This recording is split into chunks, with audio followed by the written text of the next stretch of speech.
Hi, everyone, and welcome to this podcast. My name is Lisa Oswald, and I am the Awake Energy Channel for Pleiadian Great Light Work. I am very happy to announce our newest book release, Book 5, Noticing the Three Kinds of Choices, Part 1, What Happens to Our Minds, Emotions, Psychology, and Personalities as We Awaken. This is one of my favorite themes from Project Lightbody. It encompasses every aspect of being who we are and living our regular daily lives from the wise perspective of noticing the three kinds of choices. I would like to read a selection from Book 5 for you now. So let's take a deep dive as we begin with a question to Pleiadian Great Light about emotions and so much more. Question: I am experiencing grief and rejection in my heart. Why are there emotions such as grief? Where do they come from? Are they a part of the past? How do people make choices? First of all, your grief reaction to circumstances is based on a past reaction to circumstances of love, to a certain kind of relationship with love. So it's not that we build up these feelings of grief or rejection or happiness or sadness so quickly in a lifetime or in this lifetime. They are ever present for us to choose from, like a palette in the hands of an artist. But it's not that simple. Past reactions may have been misled in the direction of sadness, and this is possible only through this experience of your own energy signature. Otherwise, everyone would always have the same reactions, and life would be the same for everyone. So obviously, it's not the case.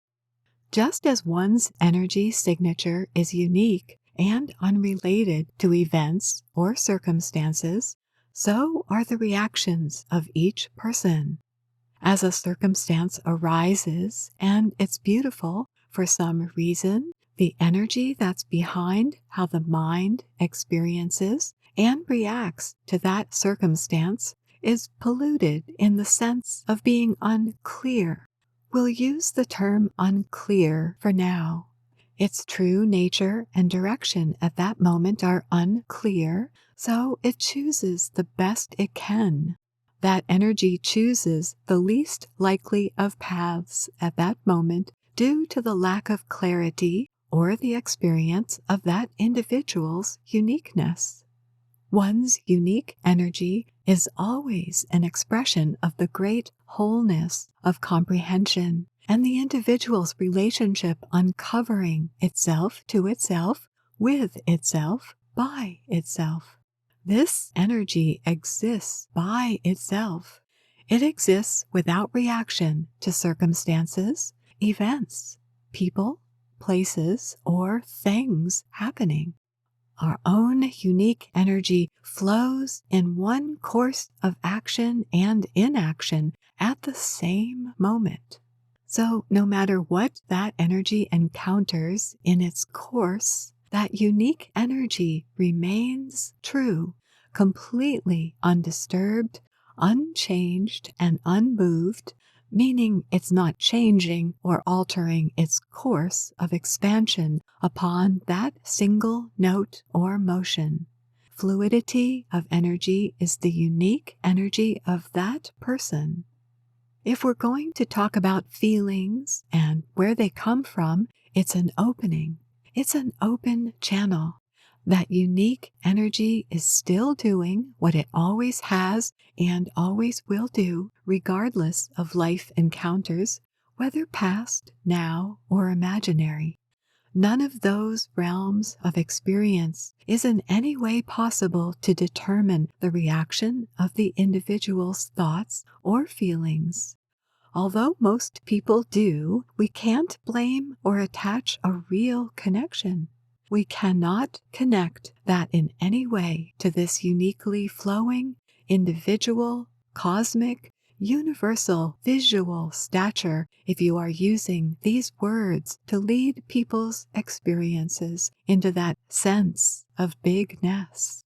In that expansive universe is a connection with the quality that binds, unites, and ties together so many elements of creation in the form creation and in the unformed creation as an impulse of creation, as thoughts and feelings. This is difficult to explain to people without that experience because it seems like a fantasy.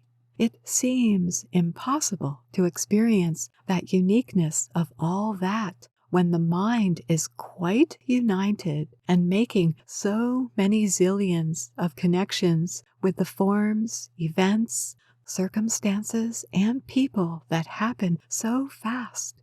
They crowd out the one real, true experience, the sense of fluidity of emotion. If you notice very strong emotions that the mind is connecting randomly, insanely with its environment, and if you are aware and able to catch these strong emotions happening as we know you are trying to, then you will realize the folly of even trying to gain insight into that which has no real connectiveness. People build up a steady resistance to wanting anything but the best that the mind has to offer, the best that life has, the best feelings, the best health, and the best of everything. We have the sense it's telling us partial information. It might be rich and it might not be. It might be sad. It might not be. It might be interesting. It might not be. Then we have the judgment that comes with that. We have the senses moving that story here past myself, and then what happens? Did I miss something? The senses bring back a story. My mind qualifies it, my eyes see it, my nose smells it, and my senses grab hold of it. Then I have an experience of myself with all these random thoughts. They are also mixed in with that person's own identity, which is completely formed by random natural events in the world that have escaped their notice. They have escaped the notice of the one who is standing back and watching this unfold, knowing what's real and what's not. So emotions are real only as the mind connects them with random or specific events. They are only real to the mind when there's a connection made with something that the mind has created. So it can connect itself into a form, into the world it knows, into the only world it knows. The mind story is always about everybody else, how we affect them, how we notice them, and how we notice our outside world, and then we get an inaccurate view of who we are. So it is a complicated series in the mind's eye of how we set up these delightful and deluxe-made stories about how we feel.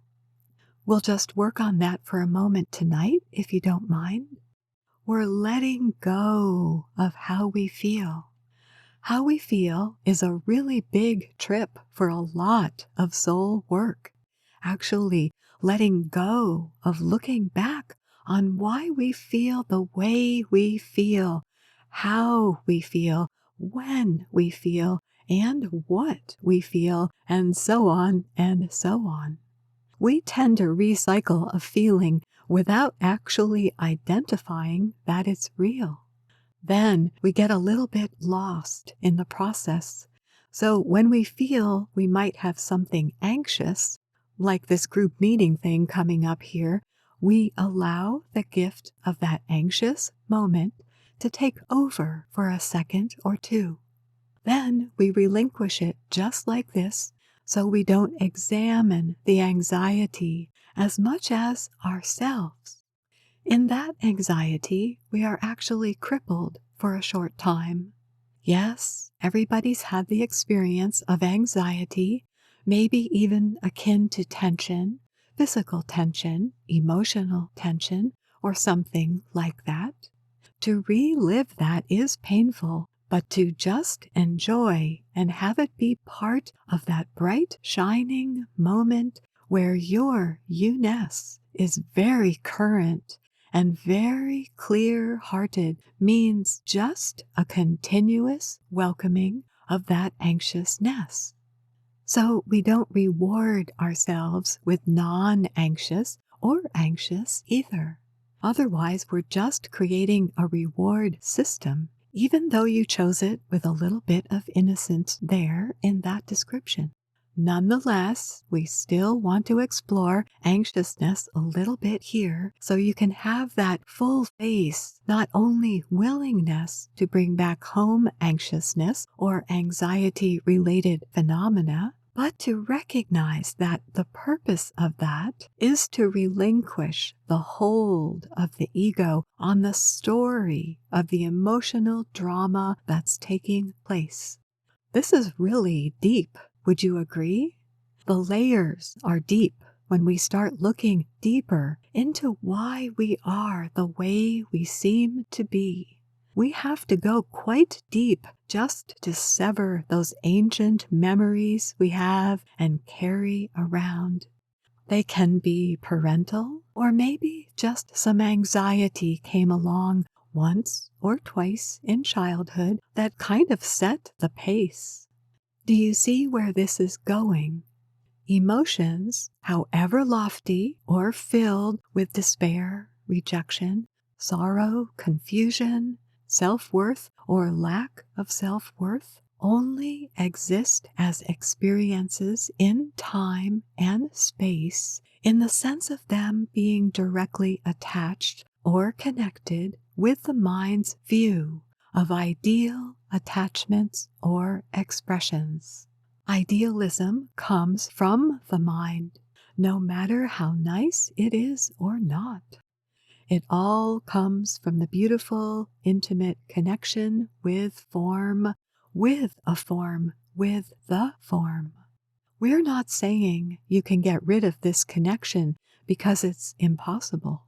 Why? Because of how the senses are continually gathering themselves.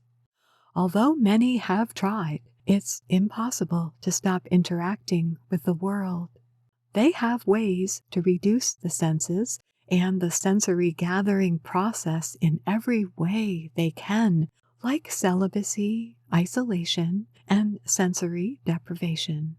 Multitudes of belief systems have seemingly separated out the strata of life experience so the mind can be the judge of all these senses. And then we have good and bad. We have judgments and experiences based on qualities and qualifications. We have lost our main perception of what's real and what's true. Only one thing can be true, and that is on the level of senses and flowing through one's unique energy. Then the mind and body make zero connections with form and physical reality. With zero connections, no beliefs are present except those lending themselves to that process of energy discovery. They too are independent of the physical form, independent of circumstances, and independent of even light. Even light carries with it some mental attachment to form. So we're going beyond light, we're going beyond dark, we're going beyond the energy that is anything but less than vibration. Anything below or beyond vibration is considered energy worth knowing. It is an expression of uniqueness. How this can be lived is one of the mysteries we're exploring right now. This was an exploration of an awakening process. It is an exploration of letting go of what seems to be what you're basing and connecting on the emotional level right now and with who you might be thinking you might be. So, who are you? Who are you? That's what we are asking of everyone. Who are you?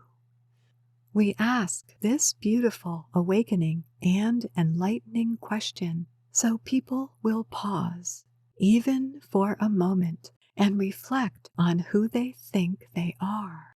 It could be a combination of things and maybe some ideal form of themselves.